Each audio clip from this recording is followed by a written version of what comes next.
Okay, thank you guys for coming tonight. This is the Center for Political Innovation's day that we call City Builders Day. It's also supposed to be March 15, but today's March 18, where was called the Ides of March. Everybody heard of the Ides of March? Oh, yeah. Yeah. Beware the Ides of March. So the Ides of March is just a day in the Roman calendar, how they marked that day. But it's also the day in 44 BC that Julius Caesar was assassinated. And we call it City Builders Day because the historical significance of the assassination of Julius Caesar and the reforms that he was trying to pass has a lot to do with how our organization is built and what our vision for America is. So Julius Caesar, for all his faults, and there were many, was a city builder. He was an aristocrat, he was a brilliant general and a brilliant statesman, and he was called the populare because he appealed to the masses and he tried to get reforms passed that would benefit working families. And that's our mission. The Roman Empire was very brutal and it was a constant war, just like our country now. And it was in a stage at the end where it was decaying internally. And we see a lot of similarities in American policies as well as in Rome. And so, anybody have any theories that you've heard of why Rome fell?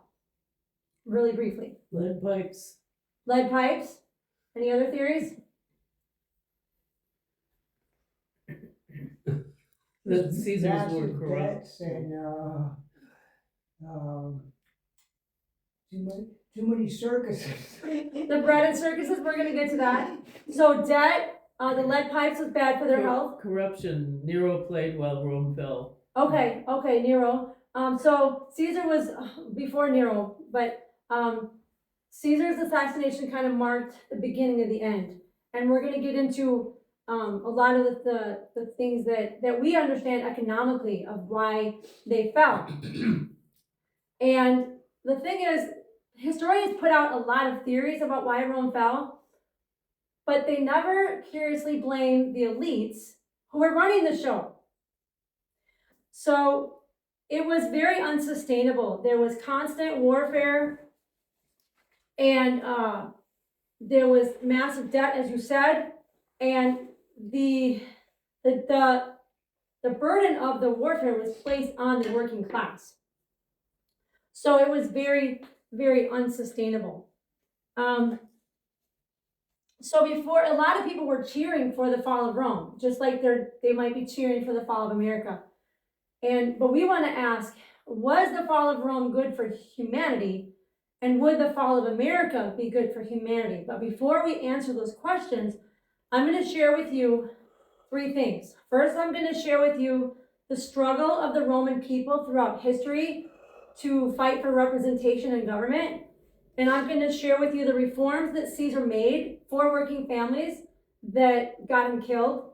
And I'm going to share with you the consequences of the assassination that it brought for Rome and for Europe as a whole. So Rome was founded around 753. The legend goes that Romulus and Remus were born to the war god Ra and a virgin priestess, another virgin birth.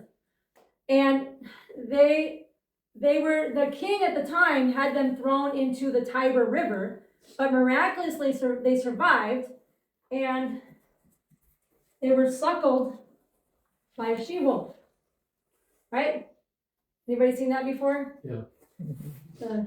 The Jungle Book, right? That's a very common story. And so when Romulus was an adult, he murdered his brother and founded what we know as Rome, a city destined for conquest. And after the king was overthrown in 539 BC, the people of Rome struggled for 200 years for representation in government.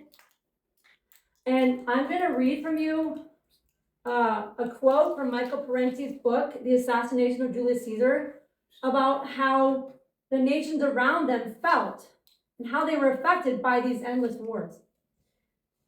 The Caledonian chief Calgacus, toward the end of the 1st century AD, observed, "You find in the Romans an arrogance which no reasonable submission can elude. Brigands of the world, they have exhausted the land by their indiscriminate plunder, and now they ransack the sea. Robbery, butchery, rapine, the liars call empire. The wealth of an enemy excites their cupidity, his poverty their lust of power. Robbery, butchery, liars, they call empire. They create a desolation and call it peace. Our loved ones are now being torn from us by conscription to slave in other lands. Our wives and our sisters, even if they're not raped by enemy soldiers, they are seduced by men who are supposed to be our friends and guests. Our goods and money are consumed by taxation, and our land is stripped of its harvest. Our limbs are being crippled by building through forests and swamps under the lash of our oppressors. We Britons are sold into slavery anew every day, and we have to pay the price of ourselves. We have to pay the purchase price for ourselves and feed our masters in addition." Kind of sounds like someone might criticize any other empire, right? But ironically, many of the neighboring states around Rome were operating on a higher level of production called feudalism. In feudalism, a peasant gets to farm a little plot of land, and they pay a certain amount of crops to their lord, and they keep the rest. So they're motivated to produce crops and to work. Whereas in Rome, a third of the population was slavery, and many of them were worked to death in the mines and on the plantations. So who had to fight these endless wars? Working class. The working class, the proletariat, the plebeians, Rome's working people who owned no property. And they were small farmers, the laborers, the craftsmen. Men were conscripted from age 17 to 45. And for generations, small farmers farmed on a public land called Ager Publicus, which is public land where they grew crops and they paid a small rent into the state treasury. But the elite could not tolerate 1 inch of land belonging to the public. So while the farmers were off at war in foreign lands, the elites would buy up that depressed land to expand their orchards and their grazing lands and their mining operations and their slave plantations. So then when they came back from war, the soldiers had to go look for work in Rome. So who is the largest private owner of farmland in America? Bill Gates. Bill Gates. Bill Gates. So from Spain to Egypt, the bones of hundreds of thousands of soldiers lay scattered across the empire. And weary of these endless wars, they even asked Caesar, their favorite general, "What limit of warfare do you seek? If Rome is not enough, what will satisfy you? We have lost the enjoyment of life. We have spent all our days fighting." So as displaced veterans poured into Rome looking for work, they often ended up in 8-story tenements that were very rickety. They were prone to fire. They collapsed on their heads. They were prone to disease. There was no running water. There was no toilets. And the rent was so damn high that a lot of times they couldn't even afford that, even with one family packed into each room. So you had homelessness running rampant, as well as because of the rent, the soaring housing costs, and because of competing with slavery, which drove down the wages. And so crime was also very rampant. And the slumlords bragged about how much profit they would make by letting their properties crumble and selling them again to developers who would build again and charge even more rent. What's that called? Anyone know what that's called? Well, corruption, but Well, yeah, gentrification, kind of, right? Yeah. So a lot of that. So, we talk about go get a job, you lazy bum, right? It wasn't that easy. Widows and orphans were abandoned. Aristocratic women were traded like baseball cards so that their husbands and their fathers could inherit wealth or form alliances with other countries. And most of us have heard of the bread and circuses, right, which you brought up. The state spent immense amounts of wealth to put on these spectacles, these gladiator shows, and hand out free bread to this half-starving masses. And historians would have us believe that the public of Rome were just these bloodthirsty mob, and they just wanted to freeload off the state and get free bread. That bread was barely enough to feed them for a day. And even the elites that put on these shows bought front row seats to watch slaves and other slaves fight each other to the death, or fighting lions or fighting elephants to the death. And it got to be so intolerable that even at times the masses found their humanity and they demanded an end to it. They weren't blind.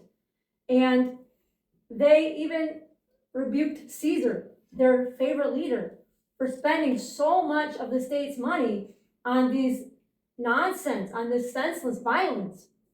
But another purpose that it served was to condition the public to be these ruthless warriors. So they would go out and fight these wars for the wealthy landowners.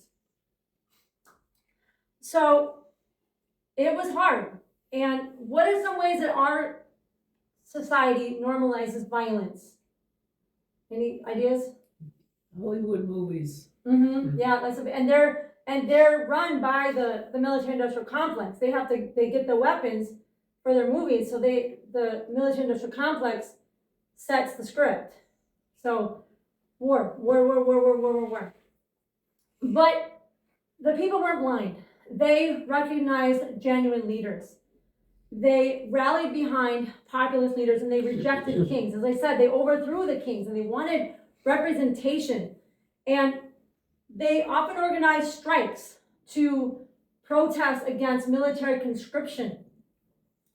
And in the 8th century BC, they chose Tiberius Marcus to be their defender, and he taught them how to debate and how to engage in politics. And they began demanding their rights as citizens. And in 63 BC, the dispossessed of Italy rallied behind Catiline, another populist, who joined with them to take up arms against foreclosures and greedy moneylenders. So where does Caesar fit into all this? To understand Caesar, you first need to understand the government. You got the diagram there. So at the top you had what was called an imperator, and that was a temporary a ruler that was elected by the Senate in times of crisis, like a civil war or an invasion. It was usually for 6 months, and then they would step down and go back to their wars or whatever. The Senate advised the magistrates, and they controlled the finances, and it was a lifelong position. So it was very coveted, I'm sure. The consuls, there were praetors, administrators of the courts, censors did the census and the Senate rolls. The quaestors managed finances with advice from the Senate. The aediles, they were in charge of the markets and the games, the bread and circuses. The tribunes were elected by the plebeian assembly, which I'll get there. They had veto power over the Senate because their job was to protect the plebeians, the proletariat, the people, the poor people, the working people. So the centurion assembly, this was a group of the wealthy landowners. And they elected the praetors for the courts, the censors to take the census, and the quaestors to manage the finances, and they elected the Senate. Okay, so they had a lot of power. And the working people, the tribal assembly, they would vote in maybe 1,000 people would get one vote. If they had time to get away from all their hard labor and their misery, they would vote on the quaestors and the aediles. So the finances and the markets and games. But in the tribal assembly, the wealthy landowners were also part of that. So guess who got to vote first? Wealthy. The wealthy. And once they reached a majority, which was 93 out of, I don't know, 160 or something like that, the voting would stop. Polls are closed, basically. So wasn't very representative, but that was the best they had at the time. The plebeian assembly was just the plebeians, and they elected the tribunes, who was sacrosanct, sacred, like a pope. He could veto the Senate if the Senate was abusing their power and not serving the people. But here's the catch. The Senate, the senators, the top of the top of the top of the top of the top, like 12 wealthy families, they were called optimates, or they called themselves the best men. They had their own private armies. So, if they decided that the people in the tribal assemblies were getting out of hand, they would send out their death squads to neutralize them and their populist leaders. And that was very common. But they tried. That was what they had. So this gives you a reason why they wanted a strong leader. They needed a strong leader, and a strong leader that would take power and fight for the people against the wealthy landowners that were sucking the country dry. Okay, so the wealthy controlled everything, and the plebes were they didn't have much rights. Julius Caesar was born into the aristocracy, and he could have just lived a good life and joined them and just been another rich guy.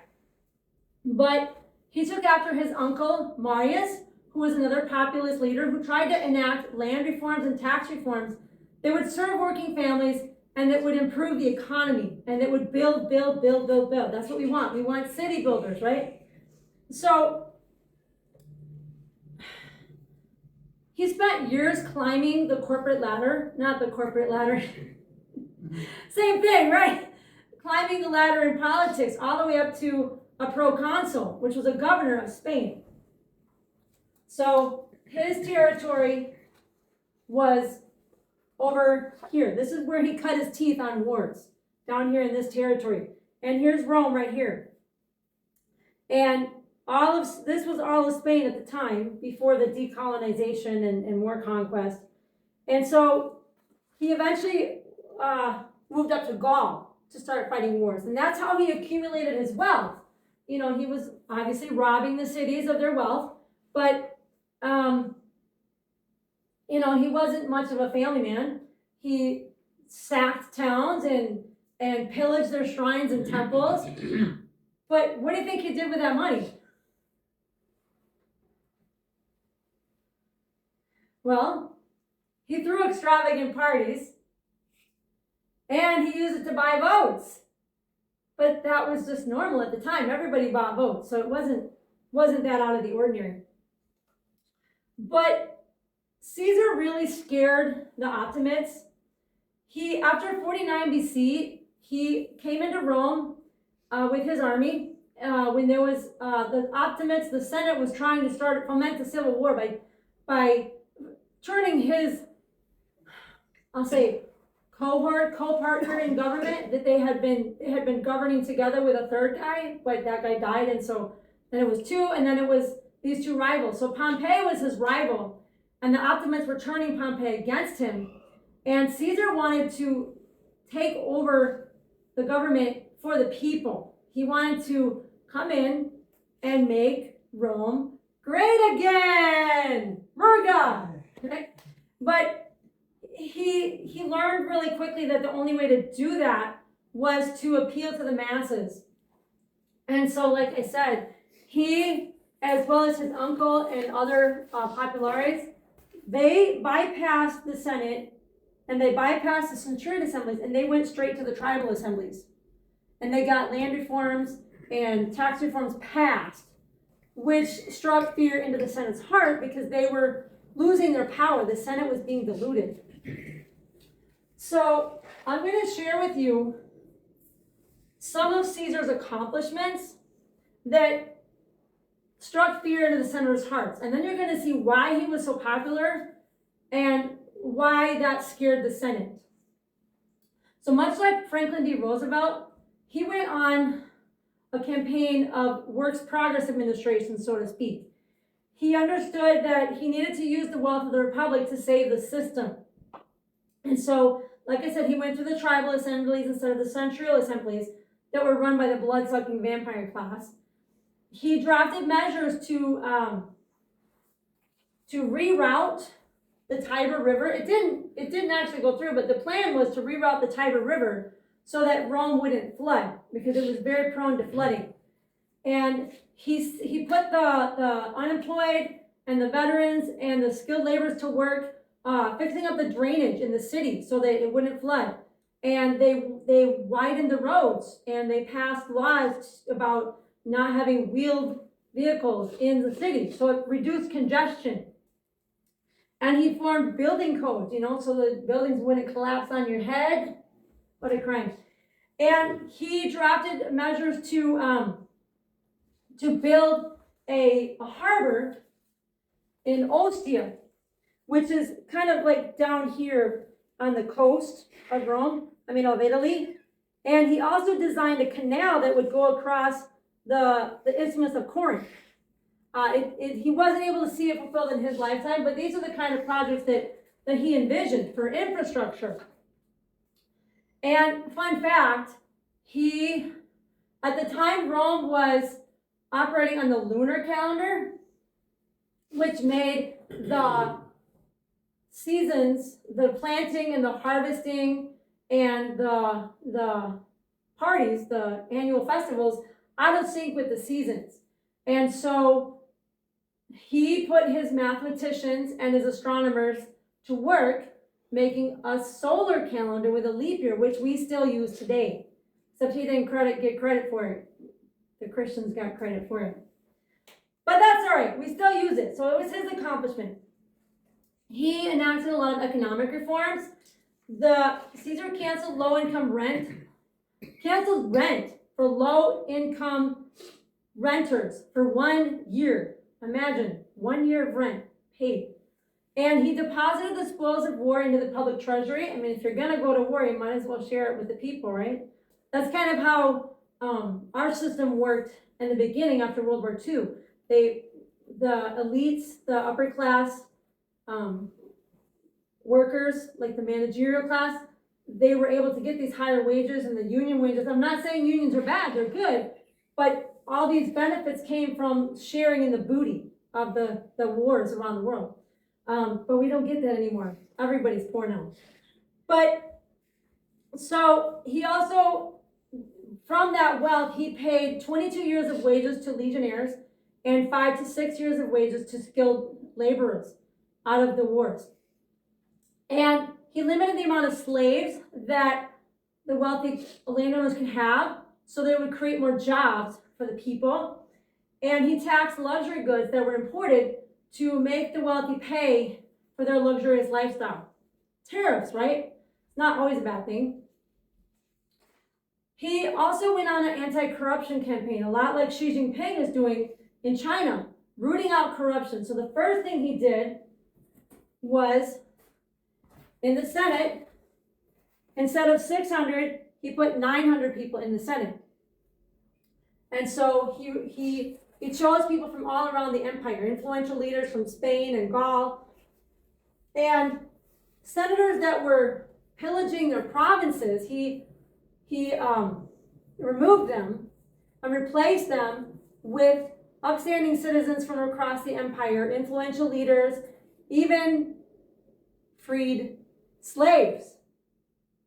The horror of it. Oh my gosh, freed slaves. So that really, really sent the senators into a frenzy, because they were having to share their power with commoners, the unwashed masses. And so that was the anti-corruption campaign. He also cut the grain dole in half, from 360,000 to 150,000, because that was the whole free male population collecting free grain, like food stamps. And a lot of slave owners were collecting benefits on behalf of their slaves because they would pretend like they were free and then they would get the benefits. So he cut that off and he outlawed property confiscation, conscription, and fines on debtors.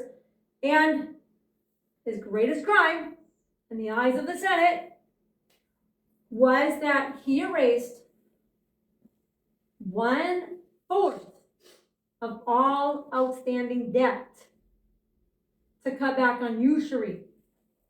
There were some elites that were charging 50% interest on loans.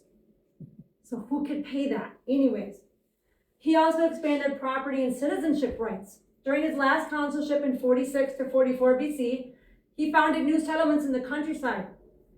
For veterans, he got the unemployed and the skilled laborers and the veterans building these colonies, building cities for the veterans to live in instead of homeless on the street, begging with a sign, a cardboard sign, right? Got your little hat. And he gave some of the best lands to families with 3 or more children because he wanted to expand the population instead of depopulation, which is what's that called? Malthusianism, right? They say there's too many people in the world. We got to get rid of all the poor people. So we got to reduce the amount of food in the world. So he wanted to invest in farming. He drained the marshes too, so that there'd be more farmland for these families. And he wanted to reduce malaria also by draining the marshes. They're doing that in Burkina Faso. They're dredging the marshes. So he granted citizenship to medical practitioners and liberal arts professors because he wanted Rome to be an exceptional place. He wanted people to learn. He planned a library after the manner of the Alexandria Library because he wanted people to learn and develop their skills and engage in government. And it was to be in Latin and Greek. He granted extraterritorial rights to the Jews in the empire, which really infuriated the Senate because the Jews only worshiped one God, and that was going to make the gods angry, right? And that was going to make Rome fall, right? And it was illegal to only worship one God at the time. But he associated with the masses, he associated with the carpenters and the lowly, and he called the Jews a friend of Rome. And so they loved him. And he was granting citizenship he planned to grant citizenship to entire nations and provinces. Imagine if all of Northern Africa and Western Europe would have been citizens and been able to take part in how Rome was built. So that was the icing on the cake. That was too much. That's what sent the senators into a frenzy. So was Caesar's assassination tyrannicide or treason? What do you think the senators thought? Treason? They thought they were treason? Oh, no. What did they think they were doing? Oh, tyrannicide? Yeah, they thought they were getting rid of a tyrant. Oh, Yeah, they were getting rid of that tyrant. They were saving the republic. The senators of Rome, as well as many elite historians, smeared Caesar as a power-hungry demagogue who was corrupting the masses. We would call it a cult of personality. We have this book that we've been studying about the cult of personality. In 44 BC, they plotted their final solution. When he was about to go off to war in, I think it was Gaul, they lured him into the Senate with flattery and praise. We love you, we love you, we love you, we'll do anything for you. And when he sat down in his chair, on his throne, they stabbed him to death. One after another, after another, after another. Because they had to save the republic, even at the cost of the republic. They thought they had done a good deed. They thought that the public would praise them for saving them from tyranny. But they were wrong. Dead wrong. When news of Caesar's death reached the city, a wave of anger and fury was unleashed. The people stormed the Senate, and the state was forced to hold a state funeral. And the people were so grieved that they set his body on a pyre and set it ablaze. And they marched through Rome for days on end. And the Jews and even foreigners came to join the procession. Angry mobs broke off from the procession and they attacked the houses of the assassins, who, by the way, had been pardoned by the Senate. And they were afraid. Even though they were tired of war, they were tired of endless war, endless conscription, endless poverty, endless corruption. But they knew that in Caesar, they had a chance. And they were afraid to lose all of the reforms that they had won, little bit as it was. So the ironic part is, because the mob was in such a fury, the senators who killed Caesar, they needed the Optimates' private army to protect them. But the Optimates were such tightwads, they wouldn't even pay their death squads, their private armies, to protect the guilty senators. So those senators had to flee to other countries to save their hides. Mark Antony took power, and Cicero, a Roman historian, was upset because Mark Antony kept Caesar's reforms to try to pacify the crowd. And Cicero, an elite historian who was a slave owner and a slumlord, and he gained his power by launching witch hunts against populares, he wrote to his friend, "Is it not a crime?" I'm paraphrasing, but is it not a crime that we must keep the reforms that we hated so much about Caesar? And so Rome was at the beginning of the end. From then on, for 200 years or so, Rome was ruled by emperors who believed they were chosen by God. Augustus didn't really was the next emperor, and he didn't even allow the assembly to really have any power. They were just there. But hey, what happened to no kings, right? But they didn't really care because they got their land back. All that public land that Caesar was trying to give back to the public, the wealthy landowners took it all back. And there was more and more and more poverty, and it continued. So it was very tragic, and even fire brigades were outlawed because Augustus claimed that the people would form a political club and try to overthrow him. So that's how bad it got. So poverty and military service and policies of just plundering the wealth of the population and the countries around them just was unsustainable.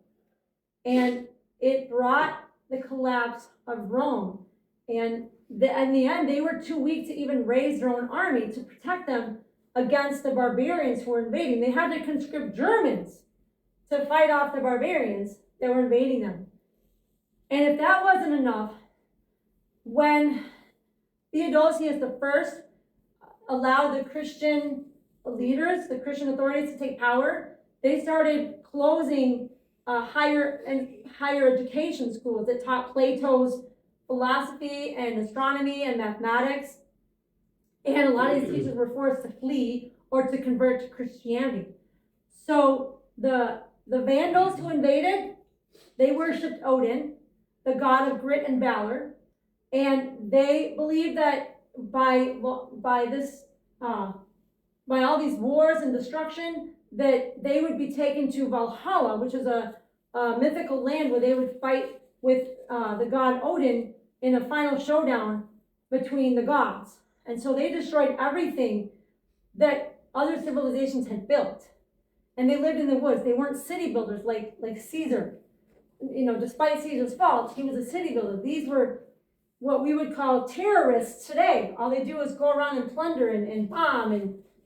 And so then the Christian authorities also burned texts, and they burned all the pagan texts because they needed to protect the people from disinformation. They had to protect them from dangerous information that would corrupt them. So you have external invasion, and then you have an internal collapse of culture. And with everything being destroyed, the trade routes were destroyed. There was no more organized agriculture, and there was a desolation, absolute desolation. People were starving. A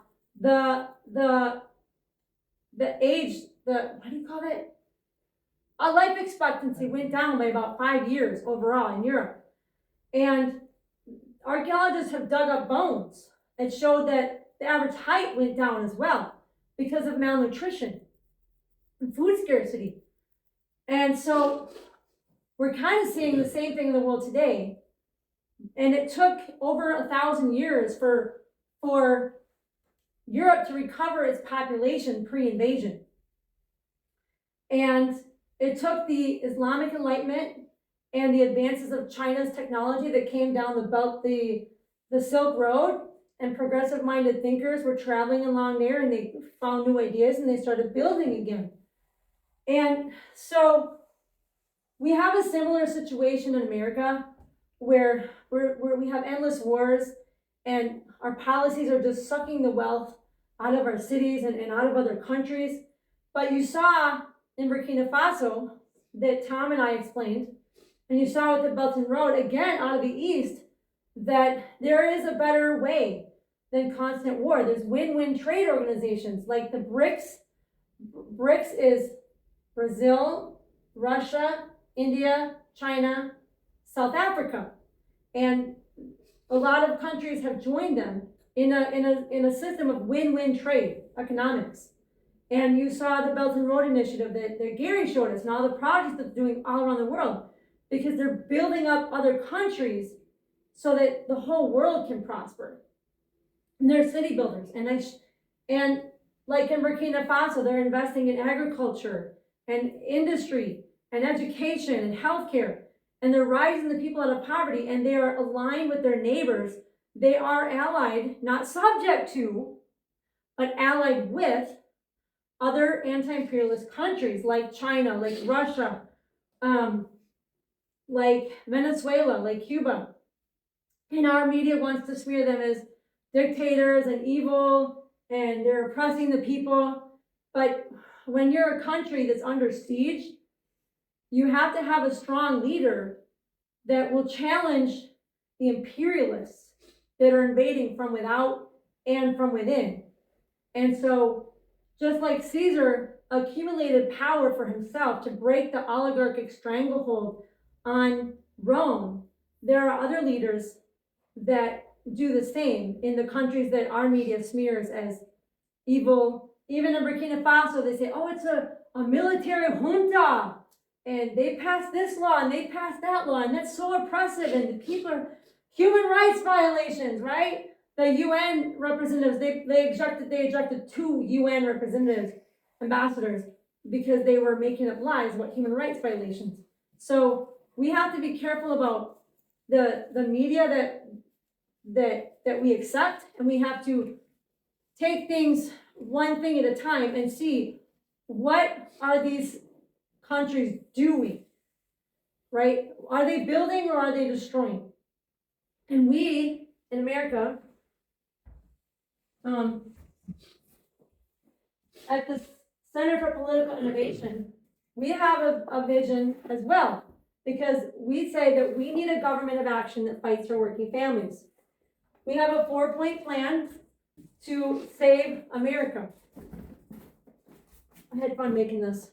But The first one is a mass mobilization to rebuild the country, like the Work Progress Administration. Put the unemployed to work. And, you know, even Minnehaha Falls, where I took Angel with Caleb, that was a project by FDR. And it gives people dignity. And instead of wasting, how many billions of dollars have we wasted in the last 2 weeks? Like 95 billion? A public ownership of national banks to inject credit into small businesses. And instead of Wall Street and the Federal Reserve only investing in things that make profits for Wall Street and the tech bros, we would have small businesses and innovation like they do in Burkina Faso and all these other countries. Public control of, public ownership of natural resources, our timber and our oil and our wheat and our land, like the land. We talked about the land in our Psalms. And so if the public owns the land and it's used and the economy is organized to benefit working families instead of just the Wall Street elite that want to depopulate and reduce the amount of food in the world, we would have a better economy. We'd have a stronger economy. And then public control of banks, like I said, instead of Wall Street, a national bank to inject credit into the economy so people can thrive and grow their businesses and innovate. And an economic bill of rights, which is what FDR tried to pass, but he was unsuccessful in his lifetime. And so we invite you to join us or to support us in any way you can. Your being here was great, and that's great support because we're getting to know people, and we have great plans to oppose the wars that we're currently in. And we're going to have a convention in August in Chicago. And we're doing a lot of fun activities, like, for Burkina Faso, we had some rallies in the streets when United States was trying to overthrow Ibrahim Traore. He survived about 15 assassination attempts so far. So if you want to know more about us, it's cpiusa.org. And I just want to thank you guys for taking the time to listen and to learn and to grow and to support our work by being here. So thank you very much. We can have the bolognese sauce and Tom can play some music and then we'll see what time it is if there's time for a quiz. Okay? Good. Thank you. All right. So I will serve